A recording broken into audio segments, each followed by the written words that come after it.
Welcome to This Week in South Carolina Special Report. I'm Gavin Jackson. This week, we look at the final days of the 2026 Republican primary runoff race for the gubernatorial nomination between Lieutenant Governor Pamela Evette and Attorney General Alan Wilson, and what it took for Wilson to secure the nomination Tuesday night. After besting the four other Republicans on June 9th, Wilson and Evette took stock, worked the phones, hit the trail, and geared up for the two-week push after Evette got 29% of the vote and Wilson got 26%. We spoke with both of them last week, including on the trail with Wilson, who continued holding meet and greets and small retail stops, like at Nichols Outdoor Store in Rock Hill, where he fielded questions from folks, and then a meet and greet at Black's Peach Farm in the growing city of York, where 50 people turned out. The area is in the heart of Congressman Ralph Norman's 5th Congressional District. Norman had 17% support in the primary and came in third. He endorsed Wilson on June 15th. Over the past several days, I've carefully looked at both candidates. I've talked with them, and I've considered who is best for the future of our great state of South Carolina. The person that will cut wasteful spending, the person that will lower our taxes, fix our roads, the person who will empower our small businesses and which are the lifeline of this great state, and move South Carolina in a more conservative direction, which is definitely what we need. Today, I'm excited to announce my complete endorsement of Attorney General Alan Wilson. But former Norman supporters were already heading to the Wilson campaign. I supported Ralph Norman. He was our congressman in this area. He's been a wonderful congressman. I actually met him in person. So I was supporting Ralph Norman. But as soon as we found out who was in the runoff, I immediately supported Alan Wilson for the governor. I think what it comes down to, they're both solid Republicans, very conservative. I think he's a little bit more conservative than she is. I know his track record from being the Attorney General for so long. I know where he comes from. I know his dad's track record. So I think it's just that family relationship and that long-term relationship of watching him go through his career in politics. We're a red state.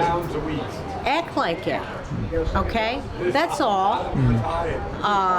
We want everybody to have great things and do well, but we have conservative values. To be honest with you, I think he'll be probably one of the most conservative governors we've had in a long. He's just a little bit under Ralph Norman when it comes to conservatism. I didn't hit him on the casino. I'm definitely against casinos. Oh, he's against it too. I am not for medical marijuana either. Things got heated during the runoff debate over in the Grand Strand on June 16th at Coastal Carolina University. Only the second of 5 debates that the lieutenant governor participated in this cycle. So first off, there's two separate issues here. Obviously, tax dollars going to institutions of higher learning that suppress conservative speech through the institutions, through the faculty, through the administration. Absolutely, I would be for not giving them tax dollars. But I would never support taking tax dollars because a bunch of kids who didn't like me or didn't like my politics protested on a campus. If we're going to be conservative, to protect conservative speech, then we should be conservative in protecting all speech, even speech that which we don't agree with. Lieutenant Governor, I was obviously and honestly disappointed. I was really disappointed that you were getting down in the mud, mixing up with college kids. A governor has to rise above it. A governor has to be the governor for all people. Yes, we can oppose suppressing conservative speech on campuses, but stripping kids of money because they don't like you or disinvited you, that's not what a governor's supposed to do. We can do better than that. And as governor, I will be a governor for all people, and we will protect conservative speech, but we will also protect speech we don't agree with. Attorney General, thank you. Lieutenant Governor, you were mentioned. You have 30 seconds. Well, obviously, the Attorney General missed the whole point. Free speech is speech for all, but the only speech that's being stopped on college campuses is conservative speech. And I really think what the Attorney General was upset with is probably the hundreds of thousands of dollars he spent trying to lie to the voters that I was somehow a DEI queen, was squelched in 30 seconds with those students at SC State. Governor, thank you. Attorney General, you have 30 seconds. There she's going. She's lying again, folks. It's just more of the same. First off, Pam, Pam, we have the receipts, and we can put it out on the internet. It's there. Your company did sell DEI products before you became lieutenant governor. It's something you did. And Pam, you keep misrepresenting the truth. You've lied time and time again. You actually sent out a flyer to thousands, tens, hundreds of thousands of people saying that you signed constitutional carry into law to protect the Second Amendment. Did you sign a bill into law, Lieutenant Governor Yvette? I mean, please answer that for the people. I'll give you the next couple seconds. Go. Oh, my goodness. Lieutenant Governor?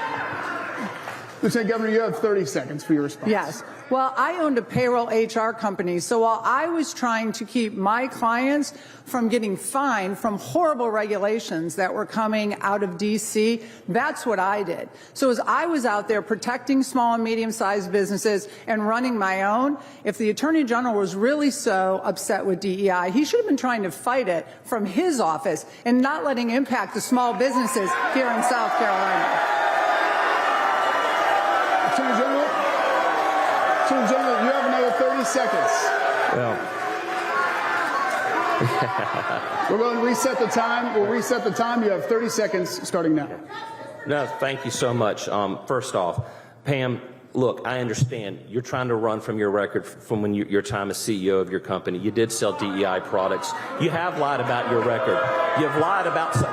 You never answered the question. Did you sign a bill into law? You also said that you personally, you single-handedly kept sanctuary cities out of South Carolina, and you personally kept men out of women's sports. I'm the one in the lawsuit right now protecting that. Again, are you going to answer the question? Did you sign a bill into law, and did you personally keep sanctuary cities out of South Carolina? So, Alan, Attorney General, thank you. Lieutenant Governor, we're going to reset the time. You have 15 seconds. Final word. We need to move on. You have 15 seconds. first of all, I said it was the people of Charleston that kicked out a sanctuary city sheriff.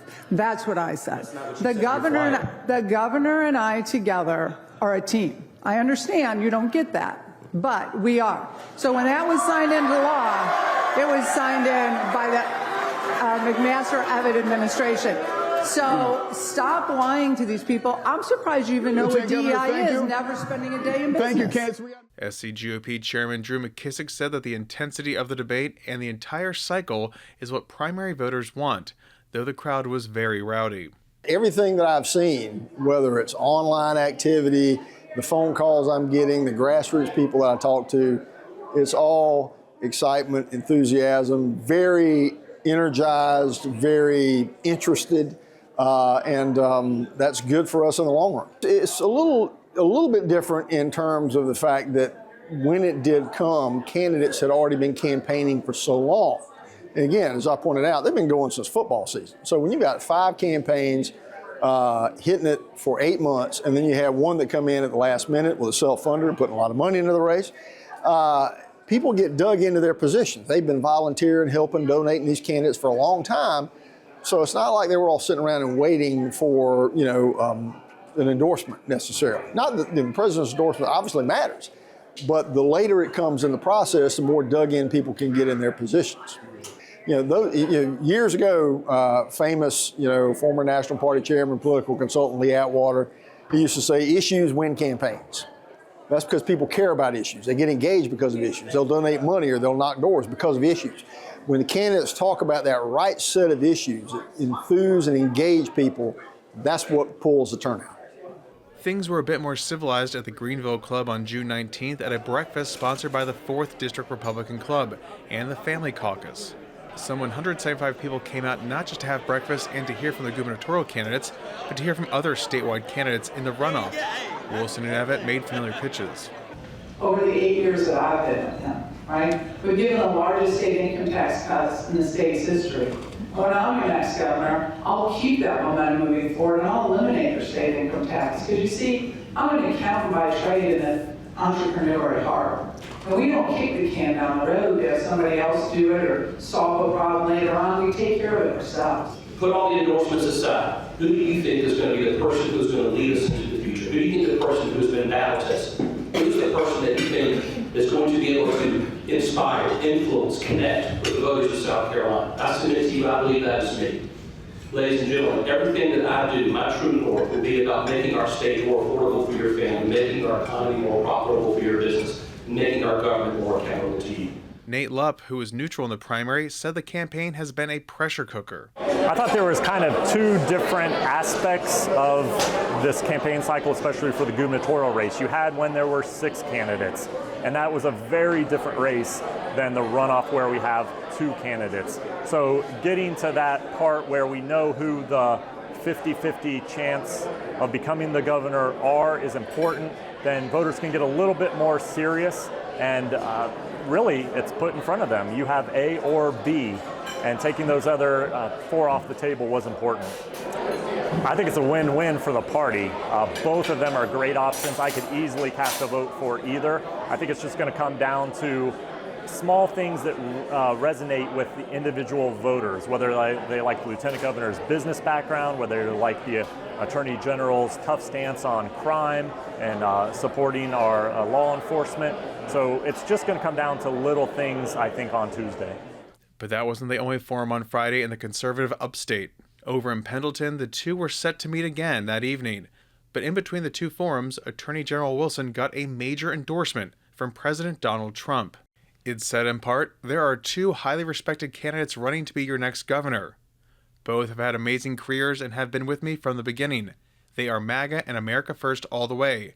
These were the 2 that I was hoping would get into a runoff, and they did. I can't hurt one of them by only endorsing the other. So therefore, I am going to endorse for governor of South Carolina both Pam Evett and Alan Wilson.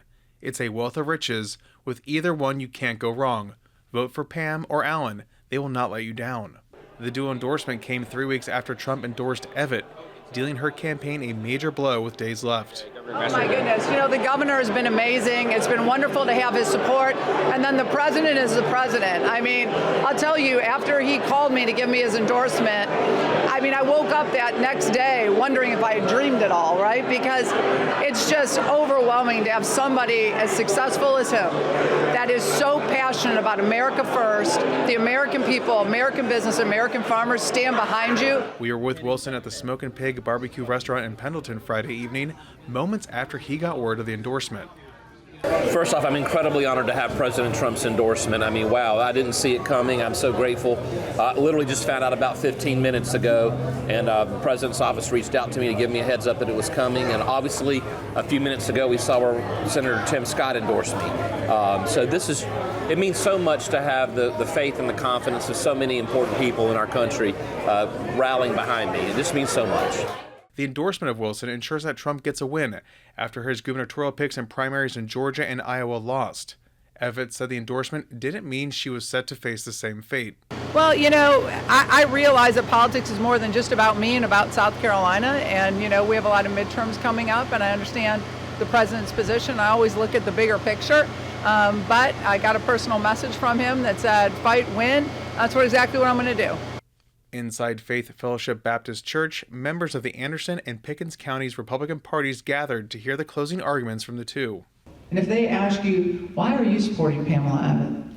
Say, because she has a resume to do the job. She was a successful CEO in the private sector. And she has stood at the right hand of the governor for 8 years. I know what it's like to be governor. I know where we are in government. I know what we need to fix and change. And I know how to do it. And so no matter what happens on Tuesday, my feet are on the ground because my priorities are right now. As your governor, I promise to you and I commit to you to be a fighter. I've often said that, you know, when we watch football games, we get frustrated when we see our team playing not to lose a game, and we want them to win a game. Okay? Sometimes I see government doing that, embracing the status quo because we're afraid to fail. I commit to you as your governor that I will always fight for you, or I will always put you first. There are so many issues out there that I want to do, but I feel like we have embraced the status quo because we're afraid of the unknown. And I commit to you today that if you give me a chance to serve you, we're going to do things we have never done before. Just give me that opportunity. The candidates were both in the Low Country on Saturday, and Wilson on Monday got a big jolt of energy from Texas Senator Ted Cruz, who not only endorsed him days after the June 9th primary, but was with him on the eve of the runoff election day in Sumter and in Columbia at Doc's Barbecue, where hundreds enjoyed some pulled pork and packed the house. Why is it that people are fleeing big blue states and coming to red states like South Carolina? There are a lot of reasons, but the number one reason is for the jobs. And Alan is going to fight, and for safety, and not having, like, you know, your kids trans and all sorts of, you know, not being nuts. Those are all helpful. But jobs, you have jobs when you have a common sense conservative governor who's going to limit taxes and reduce job-killing regulations, and that's what Alan Wilson will do. So tomorrow, on Election Day, I want to ask every one of you, come out and vote for Alan for a strong conservative governor. Let's go!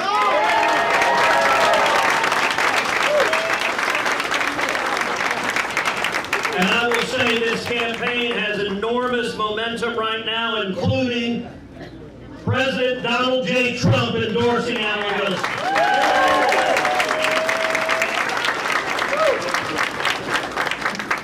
And with that, I give you the next governor of the great state of South Carolina.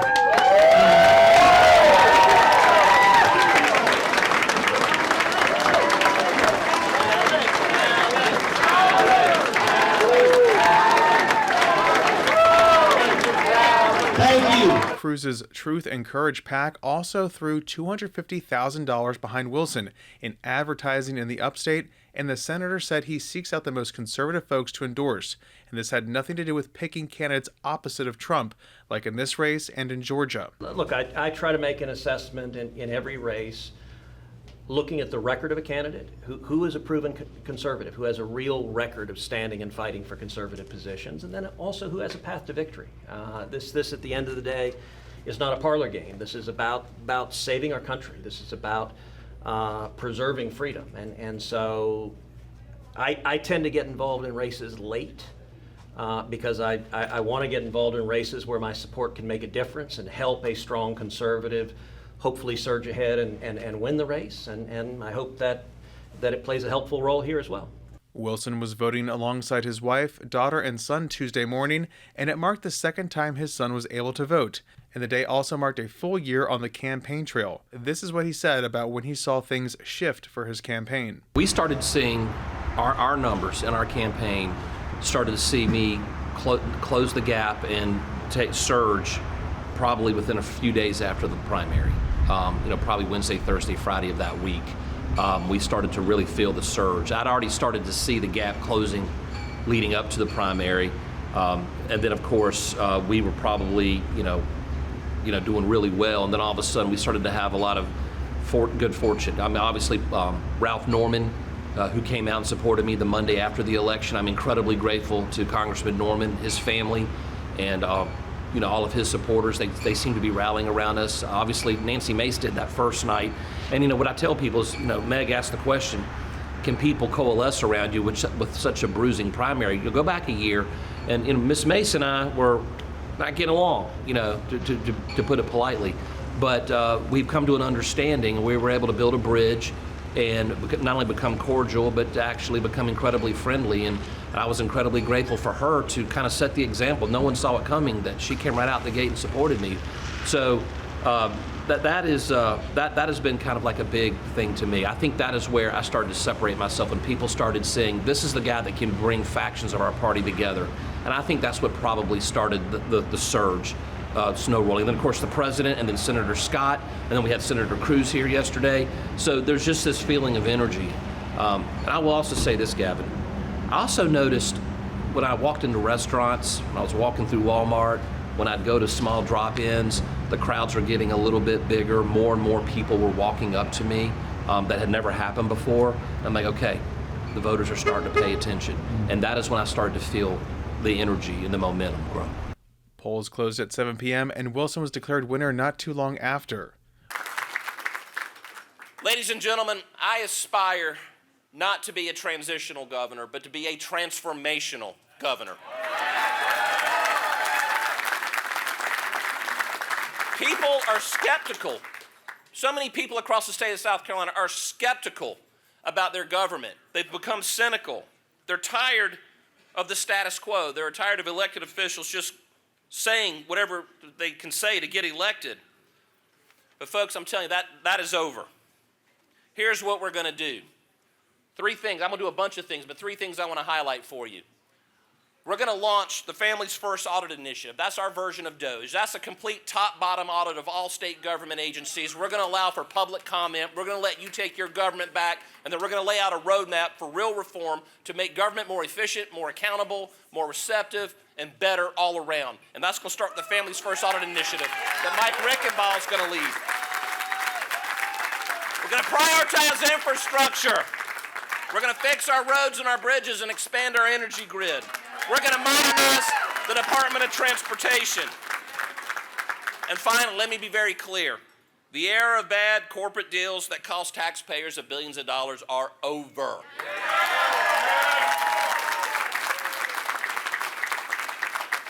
Ladies and gentlemen, you heard it on the video. I think Mike might have even referenced it, and I've been consistent in every speech. I've told you that my North Star, my true north, in everything that I seek to do, when I wake up in the morning, when I go to bed at night, these will be the thoughts going through my head, and Mike and I have committed to doing this as governor and lieutenant governor. Our number one goal will be to make living in our state more affordable for your families. To make our economy more profitable for your businesses. And to make our government more accountable to you.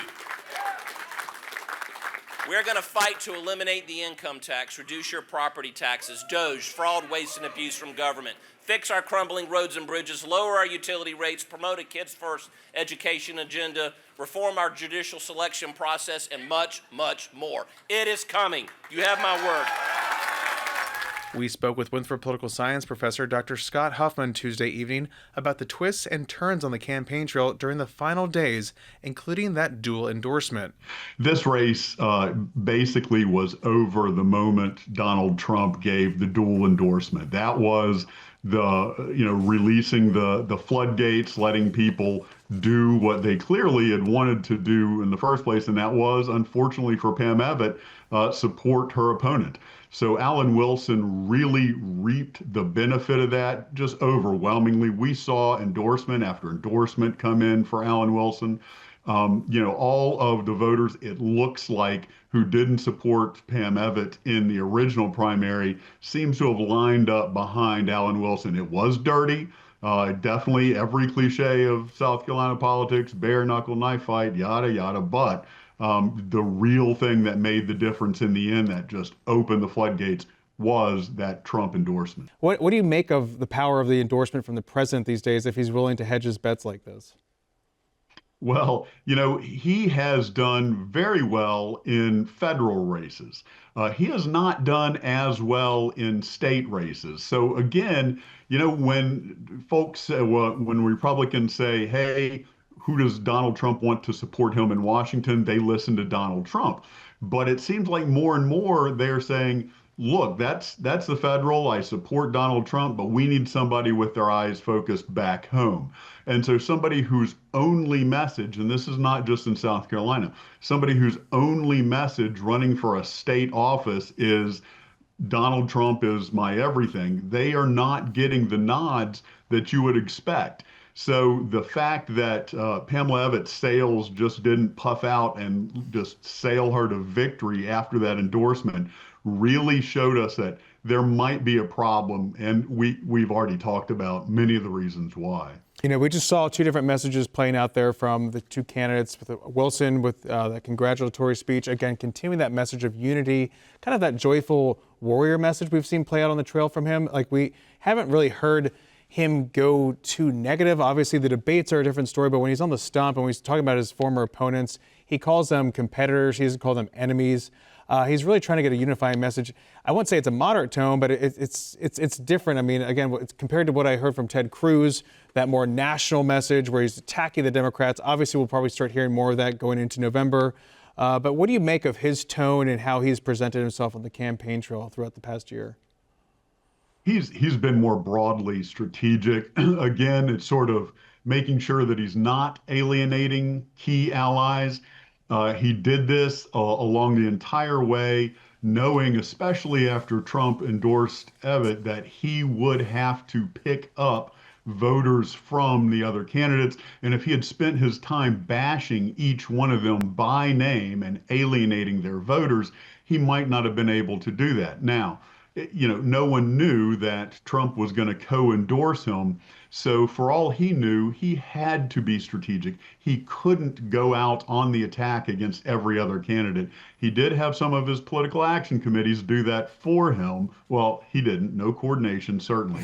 But several political action committees tied to him went on the pretty vicious offensive against some of the other candidates, including Ralph Norman. But Alan Wilson on the campaign trail made sure not to alienate any of their voters because he thought he might have to pull them in despite not having Trump's endorsement. And then he gets it at the end, and it just becomes an overwhelming victory. The two-term lieutenant governor gave her concession speech before supporters in Myrtle Beach. I want to reiterate what I've said all along. This race wasn't about me. It never has been. It's been about you. The people, the taxpayers, the business owners, the families who make our state the best in the world. This wasn't just a campaign for me, it was a movement. A movement built around keeping South Carolina the best place to live, to work, and to raise your family. And so just a few minutes ago, I called Alan Wilson to congratulate him on his win tonight and to tell him that he has my support as the party's nominee. I'm committed, and I hope you all join me in doing everything we can to ensure a win in November. As I see so many familiar faces in the crowd tonight, it's hard for me to feel anything other than an intense gratitude for all of the incredible people who've stood with me every step of the way. And that's it for us this week. You can find this report and much more at youtube.com/SCETV News. For South Carolina ETV, I'm Gavin Jackson. Be well, South Carolina.